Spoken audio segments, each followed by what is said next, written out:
आज रेसिपी करताना थोडीशी गडबडच झाली. तर मी असं का म्हणते हे तुमच्या पुढे लक्षात येईलच. तर नमस्कार मैत्रिणींनो. आज मला पनीर रोल तयार करायचा होता. थोड्याशा चपात्या उरलेल्या होत्या. तर मी म्हटलं ह्या तर अशा कोणी खाणार नाही, त्यापेक्षा पनीर रोल तयार करू, म्हणजे सगळे आवडीनं खातीलही आणि चपात्याही संपून जातील. तर त्यासाठी मी थोडंसं दही घेतलं.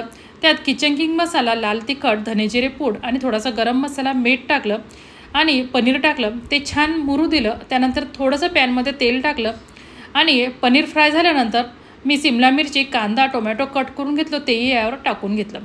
बरं, इथंच माझी थोडीशी गडबड झाली, कारण की भाजी करताना तेल थोडं कमी घ्यायला पाहिजे होतं, कारण की दह्याला सुद्धा तेल सुटतं आणि त्यामुळे ते भाजीत थोडंसं पसरलं. आणि दुसरी गोष्ट म्हणजे मी चपाती गरम केली, तर ती थंड घ्यायला पाहिजे होती, त्यामुळे रोल करताना मला खूप त्रास झाला. तर तुम्ही आवर्जून ह्या 2 गोष्टींची काळजी घ्या आणि पनीर रोल नक्की तयार करा. मुलांना फार आवडेल.